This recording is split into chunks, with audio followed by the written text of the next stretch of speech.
Welcome to today's interview. Today I'm joined by Lorenzo Zanni, who heads up the Business Intelligence Unit at IABM. Now, Lorenzo, IABM have launched a new coronavirus tracker. Can you tell us a little bit more about what this is? Hi, Lisa. Thanks for that. We've launched the coronavirus impact tracker quite recently, and we've done that to basically try to understand the impact of this crisis on the media industry, and more specifically on revenues and media technology investment. And as this crisis unfolds and things change every day, we are trying to update this tracker real time. So we really like everyone from the industry to complete this survey on a regular basis as well. And why should they do that? Why is the tracker going to help them? So in terms of helping both broadcast and media organizations and technology suppliers, both can use the tracker to benchmark themselves against the rest of the industry, and some aggregate measures such as the impact of revenues, the impact of technology investment, and try to understand how this crisis is impacting different kinds of businesses. And also from a technology supplier's perspective, we are trying to understand how buyers' needs are changing as a result of this crisis. So, for example, we've noticed a major emphasis on things like virtualization and cloud-based workflows as lockdown measures force broadcast and media organizations to work remotely. So the tracker, I know, is live and available on the IABM website. How can users use it every day? What are they able to do with the tracker? So in terms of what people can do, it's worth noting that there are, as I said, benchmarking indicators, so they can have a look at the impact on different parts of the industry. So, for example, the impact of hardware revenues and the impact of different kind of software revenues, and they can see also where investment is going, so they can plan accordingly, for example, to understand where buyers' needs are going. And I understand it's something that is moving very quickly, but we're trying to give real-time indicators in order to allow companies to adapt as quickly as possible. Are you able to go into a little bit more depth of some of the results that you're seeing through the tracker? Yes, certainly. So in terms of results, we're seeing a variety of effects. If we start from buyer revenue, so broadcast and media organization, for example, there is an obvious impact on advertising revenues, which are generally correlated with the performance of the economy. So we've seen, for example, even ITV forecasting a substantial negative impact on their advertising revenues. Then the cancellation of sports events, which also has an impact on advertising revenues, as sports accounts for a large share of advertising revenues. And on subscription revenues, for example, we're seeing a mixed picture because consumers locked down in their houses are demanding more entertainment. So we expect that to have a positive effect on the OTT services based on scripted content like Netflix, Amazon Prime, Disney Plus. But on the other side, subscription-based services based on sports are set to suffer from this. And also, of course, we can mention again the revenues of linked to live productions, such as outside broadcast and service providers are going to be impacted by this as well. If we move on to the supply side of the industry, hardware revenues are going to be more impacted from this, and the tracker certainly shows that. This doesn't apply to all hardware revenues, but mostly to the non-essential ones. But what we're seeing, especially from the anecdotal feedback from the tracker, that some essential types of hardware revenues are seeing a surge in demand as well. In terms of software, demand for licenses is declining as a result of these crisis, and we're seeing an acceleration of the move to as-a-service offerings. And on-demand offers a mixed picture as well, because on-demand revenues linked to streaming, for example, are increasing, while on-demand revenues linked to live production or theatrical releases, for example, are seeing a decline as a result of the crisis in their customer businesses. I know that you've been having more in-depth conversation with a number of media technology companies. Can you tell me a little bit more about what they've been saying to you? Yeah, they've been very interesting, and they are very good to paint, some context and a wider picture on some of these data. And we also plan to include more of these in the tracker as well.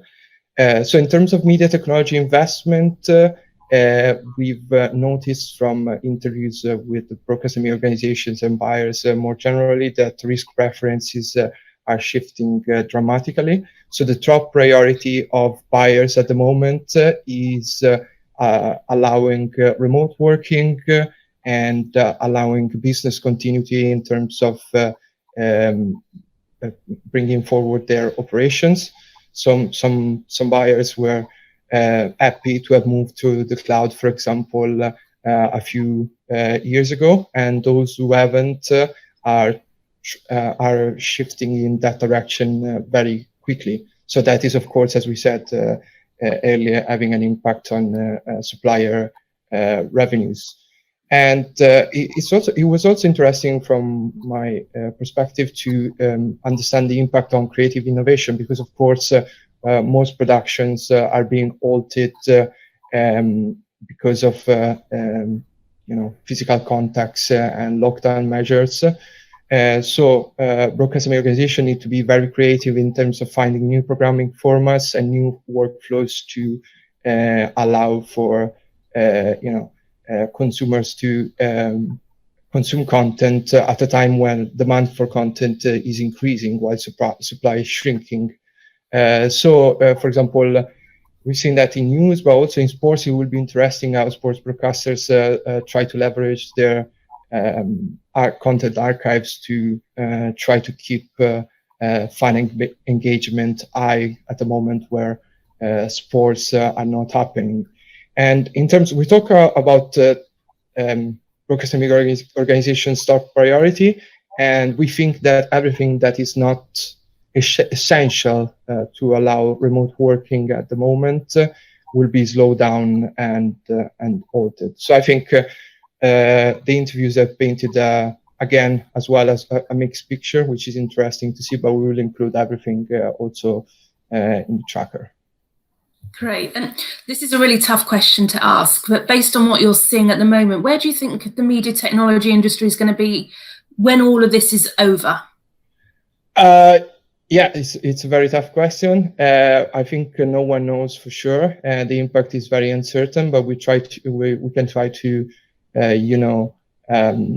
make some sort of assumptions and trying to understand the feedback we're receiving at the moment. So I think there will certainly be an acceleration to as a service models. The industry was already going towards that direction, like the demand side was already going towards cloud-based models. So those were already established transitions from our perspective. But this crisis, this external shock will bring an acceleration of that. So from software revenue perspective, for example, we've seen in a latest supply trend survey that software is already higher in terms of revenue share compared to hardware, and it surpassed hardware quite recently, according to our data. And we will see within software, for example, an acceleration towards subscriptions and more stable financial models, more OPEX-based models. So for sure, we can make a prediction in terms of that.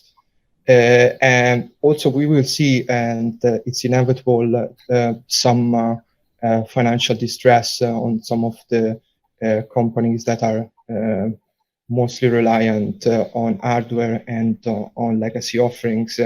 And we are seeing some of those pushing aggressively towards their next generation offerings.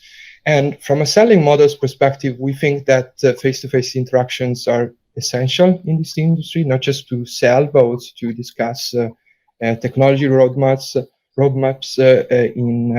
because technology deals in this industry are not easy. They're usually quite complex and high value, and everything is becoming more complex. So we don't think that is going to end, but we are already seeing a lot of technology suppliers making plans for virtual selling models. So trying to use some of the tools for continuous engagements that are typical to as a service models, like webinars or surveys and these kind of things to try to understand their customers better from a virtual perspective.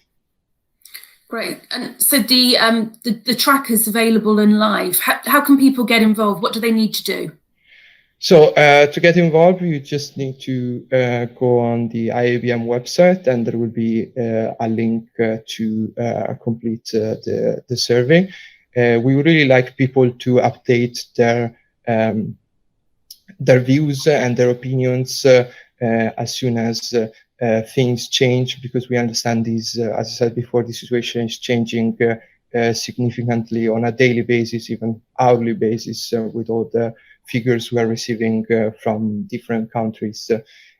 So please, whenever you have some idea, try to go on the IABM website and complete this. We really appreciate this, and we think this could help you as we are trying to provide an aggregate picture on what is happening in different segments of the industry. Thanks, Lorenzo. And we're encouraging people to come back to that tracker as things change within their organization. So you don't want that information just the once, you want them to keep coming back, don't you? Yeah, exactly. And of course, we are monitoring the data. We are monitoring everything that is behind the tracker.